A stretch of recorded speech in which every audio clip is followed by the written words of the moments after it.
चुप हो जा मेरे बच्चे, चुप हो जा। मैडम साहिबाबाद रेलवे स्टेशन चलोगी? हाँ साहब चलूंगी, बैठिए। 20 रुपए प्रति सवारी लगेगा। अरे ये तो मेरी वाइफ है, लेकिन इसकी ये हालत कैसे हो गई है? इसने सफेद साड़ी पहन रखी है। ये तो मुझे बिना बताए मुझे छोड़कर चली गई थी। अरे साहब आप खड़े क्यों हैं? बैठिए ना, 2-3 सवारी और आ जाए तो मैं फिर चल दूंगी। हाँ हाँ अभी बैठता हूँ।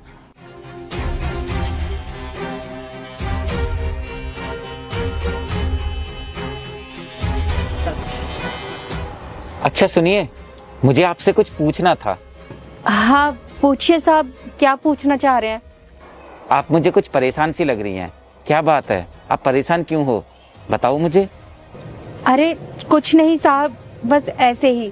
आप बैठिए, मैं आपको रेलवे स्टेशन छोड़ दूंगी। अरे आप फिक्र मत कीजिए, मैं आपको जानता हूँ, इसलिए आपसे पूछ रहा हूँ कि आप क्यों परेशान हैं। आप मुझे बता सकती हैं। क्या साहब आप हमें जानते हैं? अरे साहब ये कैसी बातें कर रहे हो? भला आप हमें कैसे जानते होगे? हम तो मामूली से एक रिक्शा चलाने वाले हैं और आप तो फौजी हो। आप भला हमें कैसे जानते होगे? आप में और हम में तो जमीन आसमान का फर्क है। हाँ आप सही कह रही हैं। दरअसल मैं आपके पति को जानता हूँ। आपके पति फौज में थे ना, मैं भी फौज में हूँ, तो हम दोनों एक ही बटालियन में थे और हम दोनों ने साथ में कई मिशन किए हैं। और आपके पति मेरे बहुत अच्छे दोस्त हैं। आप लोग तो पहले वसुंधरा सेक्टर 2B में रहते थे ना, तो वहीं पर मेरा कई बार आना जाना हुआ था, तो वहीं मैंने तुमको देखा था। पर मुझे एक बात समझ में नहीं आ रही है, आपके पति तो फौज में हैं और वो तो अच्छा खासा पैसा कमाते हैं, फिर आप ये रिक्शा क्यों चला रही हो? ऐसी क्या जरूरत पड़ गई आपको कि आपको रिक्शा चलाना पड़ रहा है? और ये आपने सफेद साड़ी क्यों पहन रखी है? क्या हुआ आपके पति को? वो ठीक तो है ना?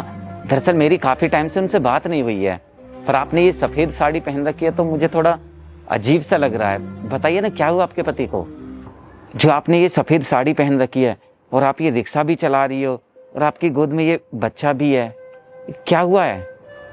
अच्छा साहब आप हमारे पति के दोस्त हैं। माफ कीजिएगा साहब, हमने आपको पहचाना नहीं। वो क्या है ना कि हमने पहले कभी आपको देखा नहीं, तो इस वजह से हम आपको पहचान नहीं पाए। और मैं अपने बारे में साहब क्या ही बताऊं आपको, मुझे तो ऐसा लगता है कि भगवान मेरी परीक्षा ले रहे हैं।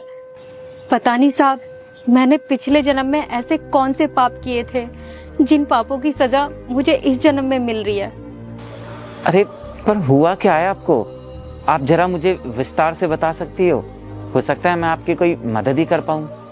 ठीक है साहब, अब आप इतना पूछ ही रहे हो तो बताते हैं हम आपको।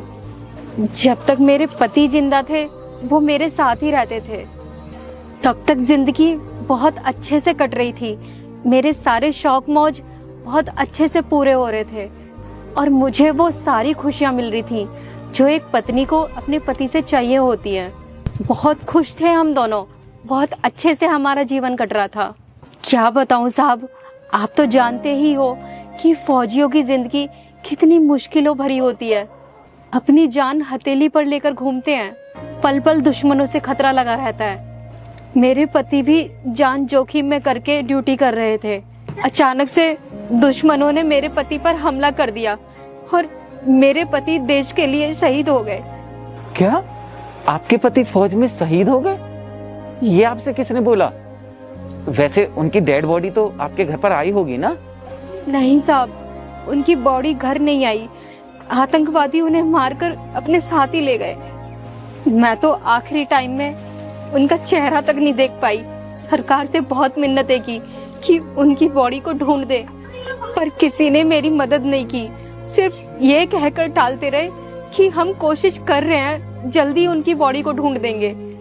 मेरे पति के जो बड़े भाई हैं उन्हीं ने मुझे बताया कि तेरा पति अब इस दुनिया में नहीं रहा, वो देश के लिए शहीद हो गया।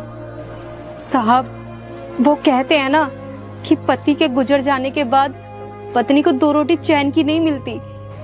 इतना तो बाहर के लोग परेशान नहीं करते पति के जाने के बाद, जितना कि घर वाले परेशान कर देते हैं ताना दे देकर। अच्छा, पर आप मुझे एक बात बताओ, आपको ये किसने बताया था कि आपके पति बॉर्डर पर शहीद हो गए हैं?